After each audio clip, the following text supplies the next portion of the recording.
What is up, guys, and welcome back to part 41 of my F1 2016 career mode here at the Brazilian Grand Prix, the penultimate round of this second season. If you have missed season 1 and of course the first 19 rounds of this second season, then you can go click the little card annotation in the top right hand corner of your screens to go catch up with everything that's happened over this career mode so far. We're here at the Brazilian Grand Prix, the penultimate round of this second season. We've already got the Drivers' World Championship, so we don't really have to focus about that too much. The focus is now on the Constructors' Championship. Ferrari and Mercedes are still within a chance of beating us in that one, so we need a good race here today just to sort of lock down the Constructors' Championship and make sure that neither of those teams can get us there. Can we win the Constructors' Championship one race after winning the Drivers? Let's find out as we head into practice. The rain is falling in Sao Paulo, but worry not, the show will go on. And today's free practice session continues unabated. We're about to get the weekend underway here at Interlagos. Turns 1, 2 and 3 that form the Senna S are a series of tight left, right, left turns that really are an extremely difficult sequence of corners to master. The first turn runs downhill left-handed and provides massive understeer. It's then followed by a fast right-left combination through the Curva do Sol and onto the Reta Aposta straight.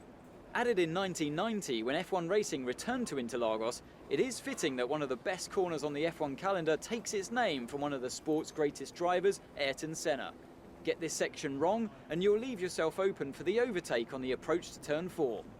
Here we are then in today's practice session. It's very wet and rainy out on track and we're doing the track acclimatization at the moment. Coming down towards the line, it's looking very, very good. Only 2 greens across the whole entire lap, and that was good enough to get a purple score there, 390 points at the end of the day, which is really, really good. And that means that more resource points for either us or Renault to spend next season. But then we went out on track, we did the tyre wear management one as well a little bit later on in this session because it did actually dry out, and it's best to do it on the dry tyres if the whole race is going to be in the dry. But this one was a purple score as well, which is absolutely fantastic. 2 purple scores in the practice sessions, which means we get a lot of resource points for either us or Renault to spend once again. Unfortunately, we could not do the qualifying pace. You know, I've struggled with that across the whole entire of this career mode. I just can't really do the qualifying pace apart from certain tracks. So a little bit disappointing here, but still, we're going to push on in the race and hopefully we can do something to change that.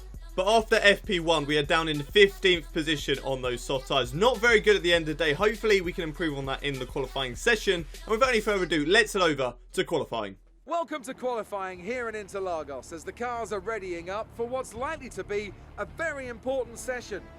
It's qualifying time here in Brazil, and I reckon we should be able to get our Q1 into Q2. Q3 may be a bit of a long shot, but this last sort of half of the season, the last sort of 5 races, I just do not have any one-lap pace these circuits. I'm good in the races, but just not good in the qualifying. Not really the best in the races either. So these ones have been a big, big struggle, but hopefully we can get our Q1 into Q2, maybe make an appearance in Q3, but if not, I won't be too upset about that. The main focus for today is to get into Q2, and hopefully we do that. Let's head out on track and see what happens. Here we are then, second lap in qualifying. The first lap was a bit of a slowdown one because we had traffic around us. That one did not count. But here is the second lap, 10 seconds better than our first one. It's up into 7th at the moment, a 1:22.244. Better than Romain Grosjean's time. Not quite as good as Jenson Button. We'll have to wait and see how the rest of the field pans out because it's still very early days. We're currently in 19th position on the grid. It's with Kimi Räikkönen and Jenson Button decided to go side by side through one of the fastest sections of the track. Really, really frustrating there. Coming down towards the line, this lap time is not going to be improvement, but we do have enough time for one more lap in this qualifying session. And hopefully that lap will be good enough to get us out of Q1 into Q2, which is currently 2 tenths faster than our previous best lap. So hopefully, coming round the last couple of corners now, 5 tenths quicker. Can we get into Q2? Coming down towards the line, is it good enough for Q2? Yes, it is. 16th position on the grid. A great result at the end of the day, and that's us. No, it's not. We're into 17th position. Someone behind us set a faster lap. I think it was Jenson Button behind us who went and set a faster lap. And yes, it was Jenson Button has moved himself up into P8. And that knocked us back down into 17th position. really, really disappointed. If we found like a 10th of a second, we may have got Valtteri Bottas and got into Q2. But so close this time. We had it for literally a split second. And then unfortunately, we got knocked down into the drop zone once again. It's just so frustrating to be down in 17th position for so many races in a row that getting knocked out of Q1. We need to get into Q2. We need to get into Q3 in order to challenge for race wins and stuff like that. So hopefully next season we can sort that all out, get into Q3 a lot more regularly. But that is it for qualifying. Starting down in 17th on the grid. Let's head over to the race. As surely as the sun rises in the morning, the Brazilian Grand Prix packs out the grandstands and creates incredible drama. Title deciders, heartbreak, triumph and home glory. All these and more can be found in abundance here at the Autodromo José Carlos Pache. It's an unusual anti-clockwise race here at Interlagos, where the Sao Paulo locals are packed into the grandstands at each of the 15 corners around this classic 2.7-mile circuit. Two very fast sections bookend the famous and highly technical Sector 2, where getting a good run out of Junsao into one of the two DRS zones will be the key to any overtaking prospects today. A tough race in store then for our drivers today, so tell me, Anthony Davidson, what will you be looking out for as the cars make their way down into turn 1? Well, first of all, let's hope that everyone's well behaved and we can have a nice incident-free start. That initial release is going to be the most interesting thing, and the clean side of the grid will be better rubbered in, so keep an eye out for cars over there potentially making their way through.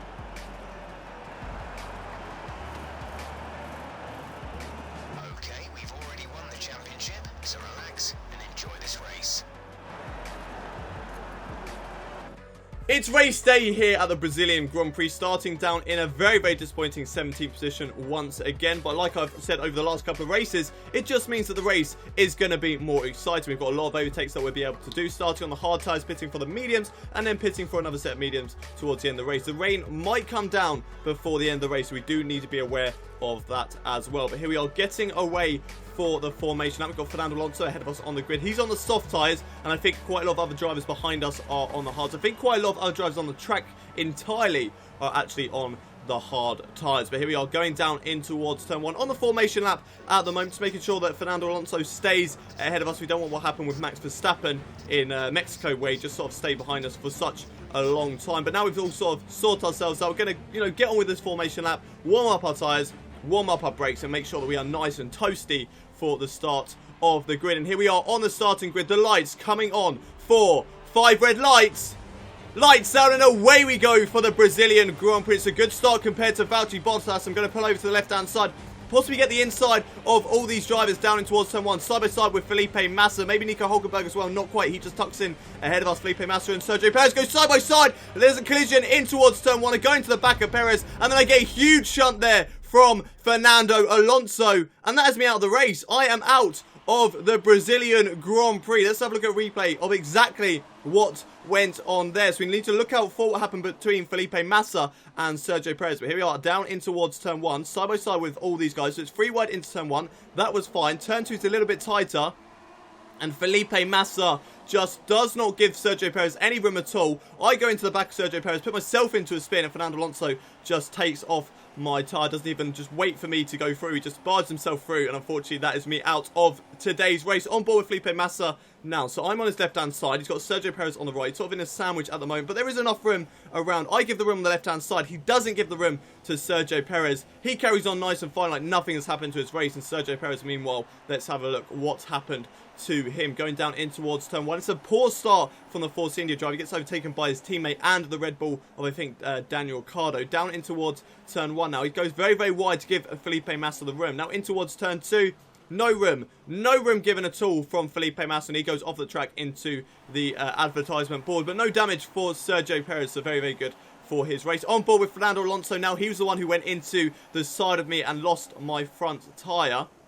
So going down in towards turn 1. I darted up the inside of him, so I've got the job done on Fernando Alonso. In towards turn 1, you can see the two cars have the collision. I just couldn't get on the brakes early enough, and then there we go, just drives into the side of me. I am blocking the whole track, and I was just about to get out of the way but unfortunately just wasn't patient enough. Just went straight into the side of me and lost me my front right tyre. Here we go, another replay down in towards turn 1. Up the inside, good move in towards turn 1. Getting a couple of positions early on. Then trying to just hold it around the outside. Maybe if I could, I tried to hold on the brakes, but I locked up so much. And then just stopped for a split second. And Fernando Alonso wipes out my wheel. So that is me out of the Brazilian Grand Prix. A really, really disappointing result for us. A great win then for the Toro Rosso team today. Anthony, what do you think made the difference here? Well, time management probably played quite a large role in the outcome of this one.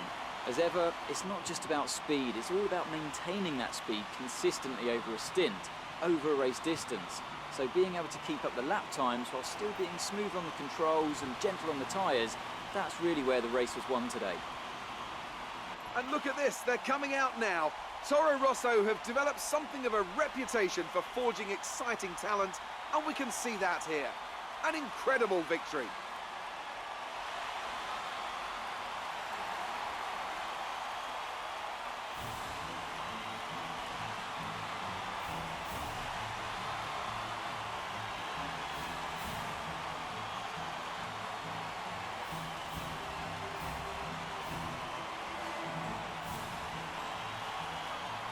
So my race there was over before it had even begun. It's a really, really disappointing result for us, you know, being out of the Brazilian Grand Prix on the second corner. We could have done so much more on that race. Who knows where we could have come. Maybe got in the top 10, maybe got a couple of points here or there. Jolyon Palmer, though, he gets in third, so a good amount of points for Renault, and finishing higher than everybody else in the standings. But Nico Rosberg and Lewis Hamilton doing a good job for Mercedes. They probably went above us, not above us, but definitely caught up in the points. And I reckon Kimi Raikkonen and Sebastian Vettel might have caught up a little bit as well. Danny Kvyat, though, he won today's race. It's a 1-2 for Toro Rosso. So the upgrades that they did to their car before Mexico is really helping them out now. Carlos Sainz is in second, Jolyon Palmer third, Lewis Hamilton in fourth, Sebastian Vettel in fifth with Nico Rosberg sixth, Kimi Raikkonen seventh, Max Verstappen in eighth, Esteban Gutierrez in 9th, and Roman Grosjean rounds out the top 10 and gets a final World Championship point. Looking further down the field, and there we are with our DNF right at the back of the field. Didn't even get to set a lap at all. 17th on the grid. To be out at turn 2 is a really, really disappointing result. And hopefully we can have a good race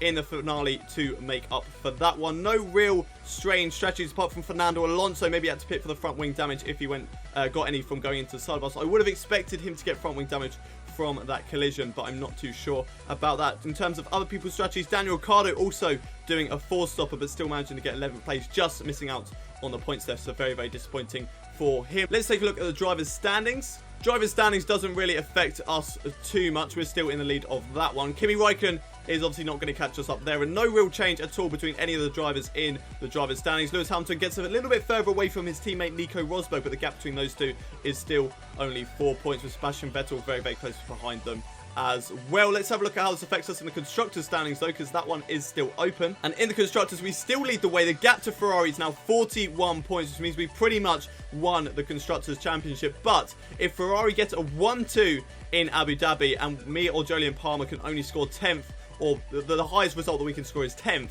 then they are going to be Constructors World Champions. So we need to make sure that we get at least 8th or higher to make sure that we guarantee the Constructors World Championship. That is it for today's Brazilian Grand Prix, though. Let's head back to the menus. Taking a little look at the rivalry update after today's race, and it is not good news. 26-30 against Kimi Raikkonen. He is absolutely destroying us in the rivalry update at the moment, but that is mainly because we are not good. We are not good at all at the final section of tracks in this season, but we do have 2,311 resource points to maybe spend next season if we can carry those on to a new team, or we stay with Renault. We're not too sure about that, because obviously the decision will be up to you guys.